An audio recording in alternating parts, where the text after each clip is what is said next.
You know, a kid that's really ill, they're going through a divorce. So many things going on for people when they're just so stressed about things. I was in LA during the fires Tuesday and Wednesday, and a bunch of my friends lost their homes in Malibu and in Pacific Palisades, and brutal. I mean, it's 60 miles. It's the size of Paris that's just gone. Decimated. But what's interesting is, you know, when you're in those environments, when you're able to do things within yourself, my own home burned down. I said to him, look, you know, my home burned down, it was years before. I said, I was angry, I was sad, I had all these feelings, but I had 3 kids there. I realized I need to set the example for them what's possible, and I have to discipline my disappointment. And so I realized I lost things. A lot of those things I cherish because they're memories, but they're still things. Things are replaceable. Family's not. People are not. What people don't realize is oldest human story is the hero's journey, right? Every culture has it. What is the hero's journey? Your life is ordinary, meaning what you're used to. And then something comes along, it disrupts it massively. Your place burns down. Someone in your family has cancer. I was told I had a tumor in my brain at one point. Somebody dies, you get robbed. I mean, I don't care how smart you are, how beautiful you are, how spiritual you are, how rich you are, you're gonna have extreme stress at some point. But what I've learned is, if you can manage through that, what it is really a call to a new life. I would never left the Del Mar Castle. It was a home I built from castles in Europe, an absolute place for my family. But because it was disrupted, I went on the journey of uncertainty. We built a new home because we had to. We met new people. I met some new mentors. I made some new decisions. I fought some new battles. And eventually, if you grow, you slay the dragon, you come home the hero of your life, and you have something to give other people. It's not book knowledge, it's real. And then as soon as you get comfortable, it comes again. I don't care how well you're doing, right? It never stops. If you're having extreme stress, corny as it sounds, the first key is you're going through hell, keep going. But if you make it through extreme stress, and you get to the other side, you learn 3 things. You learn, number 1, just how strong you really are. You don't realize how strong you are until you're tested. And then secondly, you find out who your real friends are. Not your Facebook friends, right? Because they're the ones that show up. I've been through that a few times. We all have, right? And then thirdly, you get like an immunity to future challenges. Because like I had a friend that was locked up in North Vietnam for 7 years on a slab where they chained him to the ground, and you got to go to the bathroom, and it ran down his back and burned his back. I remember years later, the IRS was doing something really ridiculous. It took him 3 years to unwind it. They were wrong. He won, but it was really painful. And he was barely even stressed. I was like, how come this goes? If the North Vietnamese can't get me, he said, after that, nothing can.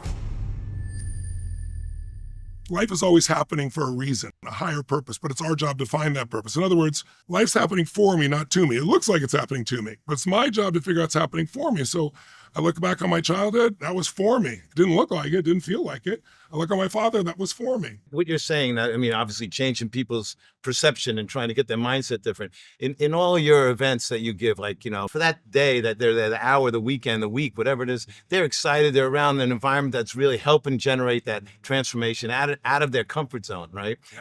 How do you really create this atmosphere to really get them to make it a long-lasting transformation? How does that happen? Well, it's interesting because people think it's going to be a pump up and so forth. And it certainly, I've never been a motivator. I've always been a strategist, but I do know you need energy to follow through. You know, you can have the best tools in the world, but if you're low energy, you're not going to use them, right? So people see me in an audience with 20,000 people and they're going crazy and like, oh, it's a motivational seminar. I don't need motivation. You don't need a motivation, but you do need to tap into what drives you.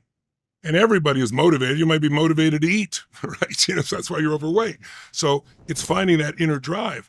Well, what I do is a conditioning process. So like you understand how the nervous system works. And so that's why I've gotten results for some of the greatest athletes, business people, et cetera, that last. But what's interesting is I always knew what it was. But during COVID, if you can imagine, I'm used to doing stadiums, 15, 20,000 people. And you know, they shut down London, they shut down LA, they shut down everything. I went and built a studio, and then I was like, okay, I'll reach people in their homes. I would never do that normally because I'm used to a rock and roll concert, but I got to find a way to help people when they're needed. I go to do this, and I start to create these results, and I was like, wow, this really works. So then Stanford comes, and they call me up one day. This is right before COVID and then during COVID. They said, look, you know, we had 2 of our professors who were clinically depressed who came to your Date with Destiny seminar the 6 days. They're both off all medication. They're both fine. This is pretty miraculous. Do you have any studies? And I said, well, I've got millions of graduates and testimonials and so forth. And they said, no. I've done, I have my documentary, if your audience wants to see it, on Netflix called Tony Robbins, I'm Not Your Guru. Yes. And then what we do there is you see me doing this seminar for about an hour and a half of what normally is 6 days. But you see the people that are suicidal, and then we follow up, and you see them 5 years later, or you see somebody that couldn't have a kid, or you see all the changes lasting because it's in their nervous system. But here's what's interesting: Stanford says, "Well, what if we did a study?" I said, "Great. What do you want to study?" They said, "Depression," because now COVID's starting to hit, and they said, "Depression's out of control. People are overdosing on drugs right now like crazy. Suicides are through the roof.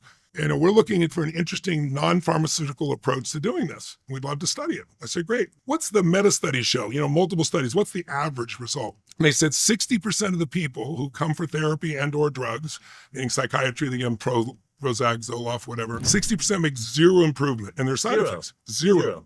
And they're taking drugs in their system, and they're being...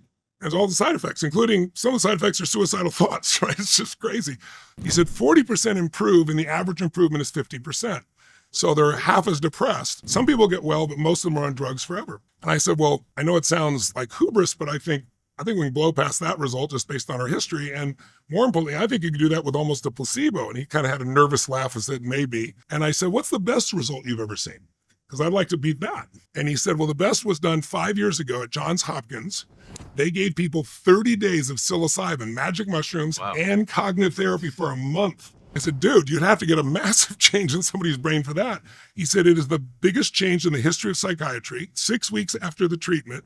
It's a lasting transformation. Well, 6 weeks later, 54% had no symptoms whatsoever. There's nothing like it.